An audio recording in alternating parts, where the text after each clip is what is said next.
क्या आपने कभी सोचा है कि अचानक जीवन की दिशा क्यों बदलने लगती है? कभी रिश्ते दूर हो जाते हैं, कभी पैसा फिसलता है, तो कभी मन बेचैन हो उठता है। ये सब संकेत हैं ब्रह्मांडीय बदलावों के। और अब 18 मई 2025 को एक ऐसा ही परिवर्तन घटने जा रहा है। राहु प्रवेश करेगा कुंभ राशि में और केतु सिंह राशि में। ये रहस्यमयी ग्रह आपके जीवन के किस पक्ष को छुएंगे? आपके करियर को, आपके रिश्तों को, या आपकी आत्मा को? आइए जानते हैं इस अद्भुत गोचर का आपकी राशि पर क्या प्रभाव पड़ेगा विस्तार से। ये वीडियो आपके जीवन की दिशा बदल सकता है, इसलिए अंत तक जरूर देखें। जब राहु और केतु अपनी चाल बदलते हैं तो सिर्फ ग्रह नहीं बदलते, बदलती है हमारी सोच, बदलता है हमारा दृष्टिकोण और बदलती है हमारी नियति की दिशा। 18 मई 2025 को जब राहु कुंभ राशि में प्रवेश करेगा और केतु सिंह राशि में आएगा, तब ये गोचर सभी 12 राशियों पर गहरा प्रभाव डालेगा। लेकिन आज हम विशेष रूप से बात करेंगे मेष से कन्या राशि तक पहली 6 राशियों के जीवन में इस गोचर से क्या बड़ा परिवर्तन आएगा। सबसे पहले बात करते हैं मेष राशि या एरीज के लिए राहु और केतु के गोचर का प्रभाव के बारे में। मेष राशि के लिए राहु 11वें भाव में और केतु 5वें भाव में गोचर कर रहे हैं। राहु आपके लिए लाभ का दरवाजा खोल रहा है। ये गोचर इच्छाओं की पूर्ति, नेटवर्किंग, बड़े लोगों से संपर्क और आकस्मिक धन लाभ के नए द्वार खोलेगा। सोशल मीडिया, ऑनलाइन बिजनेस या विदेशी स्रोतों से अचानक बड़ी प्राप्ति हो सकती है। लेकिन राहु की चालाकी यहीं छुपी है। यह आपको दिखाएगा कि सब कुछ आपके हाथ में है, लेकिन असल में आप भ्रम के एक ऐसे मायाजाल में होंगे जहां लालच आपकी स्थिरता छीन सकता है। केतु 5वें भाव में आकर आपकी रचनात्मकता, प्रेम और संतान संबंधों में अजीब सी दूरी पैदा कर सकता है। आप किसी से बहुत प्रेम करते हुए भी भावनाएं व्यक्त नहीं कर पाएंगे। शिक्षा के क्षेत्र में मन विचलित रहेगा, बार बार विषय बदलने का मन होगा। नेक्स्ट, आपके लिए विशेष सावधानियां। 1. संतान की सेहत और पढ़ाई पर ध्यान दें। 2. लव रिलेशनशिप्स में पारदर्शिता रखें। 3. लालच या त्वरित सफलता की चाह में उलझने से बचें। नेक्स्ट, आपके लिए विशेष उपाय। 1. बुधवार को गणेश जी को दूर्वा चढ़ाएं। 2. किसी कन्या को हरे वस्त्र और मिठाई का दान करें। 3. ओम नमो भगवते वासुदेवाय मंत्र का जप करें। चलिए अब बात करते हैं वृषभ राशि या टॉरस के लिए राहु और केतु के गोचर के प्रभाव के बारे में। वृष राशि के लिए राहु 10वें भाव में और केतु 4th भाव में गोचर कर रहे हैं। राहु जब 10वें भाव में आता है तब करियर में ऐसी हलचल मचाता है जो कई वर्षों की स्थिरता को हिला सकती है। आप अचानक किसी नए पद, नई जिम्मेदारी या विदेशी यात्रा में शामिल हो सकते हैं। लेकिन सफलता के साथ राहु आपके जीवन में अति महत्वाकांक्षा और अहंकार भी लाता है। जो लोग राजनीति, प्रशासन या मैनेजमेंट में हैं, उनके लिए ये समय चमत्कारिक हो सकता है। परंतु जो किसी गलत तरीके से आगे बढ़ने की सोच रहे हैं, उनके लिए राहु का जाल बहुत घातक हो सकता है। केतु 4th भाव में आकर आपको घर से मानसिक रूप से दूर कर सकता है। मन बार बार किसी अनजान शांति की तलाश में रहेगा। माता के स्वास्थ्य की चिंता हो सकती है या फिर मकान, वाहन से जुड़े विवाद उत्पन्न हो सकते हैं। नेक्स्ट, आपके लिए विशेष सावधानियां। 1. घर की स्त्रियों के साथ संबंध मधुर रखें। 2. ऑफिस में चुपचाप काम करें, दिखावा न करें। 3. बड़े निर्णयों से पहले किसी अनुभवी का मार्गदर्शन लें। नेक्स्ट, आपके लिए विशेष उपाय। 1. सोमवार को शिवलिंग पर जल चढ़ाएं। 2. चांदी का चौकोर टुकड़ा अपने पास रखें। 3. माँ दुर्गा को लाल चूड़ियाँ चढ़ाएं। चलिए अब बात करते हैं मिथुन राशि या जेमिनाई के लिए राहु और के गोचर का प्रभाव के बारे में। मिथुन राशि के लिए राहु 9वें भाव में और केतु 3य भाव में गोचर कर रहे हैं।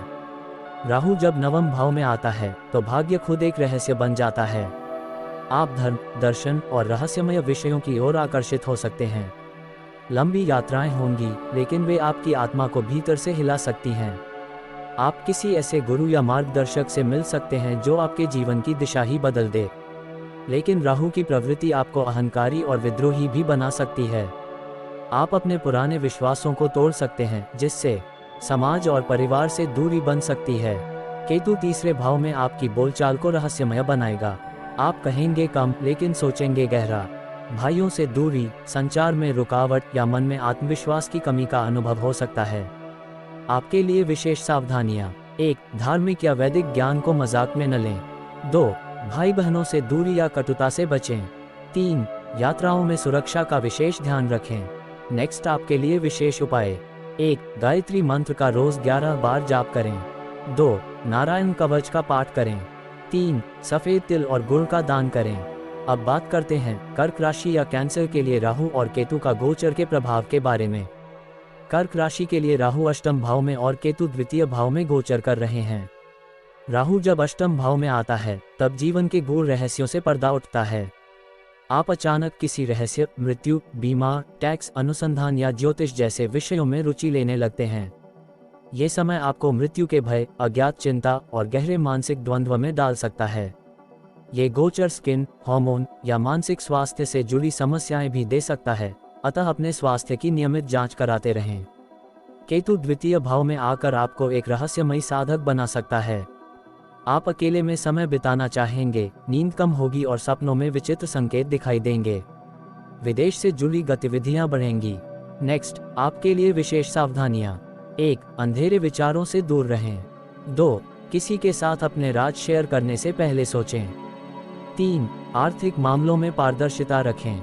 नेक्स्ट, आपके लिए विशेष उपाय। 1. महामृत्युंजय मंत्र का जप करें। 2. शनिवार को नीले फूल और काले तिल बहते जल में प्रवाहित करें। 3. पीपल के वृक्ष पर सरसों का तेल चढ़ाएं। अब बात करते हैं सिंह राशि या लियो के ऊपर राहु और केतु के गोचर का प्रभाव के बारे में। सिंह राशि के लिए राहु सप्तम भाव में और केतु लग्न में गोचर करेगा। राहु सप्तम भाव में रिश्तों को रंगीन बनाता है लेकिन अस्थिर। विवाह या साझेदारी में अचानक आकर्षण, विदेशी साथी या अप्रत्याशित अवसर मिल सकते हैं। लेकिन राहु यही धोखा भी दे सकता है। संबंधों में धोखा, भ्रम या अव्यावहारिक अपेक्षाएं आपको मानसिक रूप से थका सकती हैं। केतु लग्न में आने से आप भीतर से बहुत शांत, रहस्यमयी और अंतर्मुखी हो सकते हैं। आपकी पहचान बदलने लगेगी, आपका दृष्टिकोण अलग हो जाएगा। आत्म साक्षात्कार के रास्ते पर बढ़ने का ये समय है। नेक्स्ट, आपके लिए विशेष सावधानियां। 1. विवाह संबंधों में पारदर्शिता रखें। 2. आत्मसम्मान और आत्म छवि को संतुलित करें। 3. अपनी ज़रूरतों को दूसरों पर थोपने से बचें। नेक्स्ट, आपके लिए विशेष उपाय। 1. सूर्य को अर्घ्य दें और आदित्य हृदय स्तोत्र का पाठ करें। 2. माथे पर केसर तिलक लगाएं। 3. मंगलवार को लाल चंदन चढ़ाएं। अब बात करते हैं कन्या राशि या वर्गों पर यह राहु और केतु के गोचर का प्रभाव के बारे में। कन्या राशि के लिए राहु षष्ठ भाव में गोचर करेगा और केतु एकादश भाव में गोचर करेगा। राहु का षष्ठ भाव में आना आपको साहसी और प्रतिरोधी बनाएगा।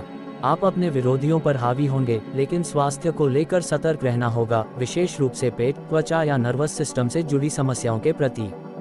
ये समय ऋणों की चुकता, कोर्ट कचहरी के मामलों में विजय और साहसिक निर्णयों के लिए अच्छा रहेगा। लेकिन आपको हर कदम पर विवेक और धैर्य बनाए रखना होगा। केतु एकादश भाव में आकर इच्छाओं को रहस्यमयी बना देगा। आप पाएंगे कि जो भी प्राप्त हो रहा है वह आत्मा को तृप्त नहीं कर पा रहा। इस समय आप बाहरी उपलब्धियों से भीतर की शांति की तलाश की ओर मुड़ेंगे। नेक्स्ट, आपके लिए विशेष सावधानियां। 1. स्वास्थ्य की अनदेखी बिल्कुल न करें। 2. लाभ की लालसा से ज्यादा आत्मसंतोष को प्राथमिकता दें। 3. पुराने मित्रों से संपर्क बनाए रखें। नेक्स्ट, आपके लिए विशेष उपाय। 1. गणपति अथवा शीर्ष का पाठ करें। 2. बुधवार को मूंग और हरे वस्त्र दान करें। 3. अपने भीतर की शांति के लिए ध्यान करें। राहु और केतु छाया ग्रह हैं, ये दिखते नहीं पर असर गहरा छोड़ते हैं। यदि आपने इस गोचर के रहस्यों को समझ लिया तो न सिर्फ आने वाले संकटों से बच सकते हैं, बल्कि उस दिशा में भी बढ़ सकते हैं जहां भाग्य आपका इंतजार कर रहा है। आपकी राशि पर इस गोचर का अनुभव कैसा रहेगा, कमेंट में ज़रूर लिखें और किसी प्रश्न या समस्या के लिए भी हमसे साझा करें। वीडियो को लाइक करें, सब्सक्राइब करना न भूलें और इस ज्ञान को अपने चाहने वालों तक पहुंचाएं। आपके जीवन में ईश्वर की कृपा सदैव बनी रहे। जय श्री हरि।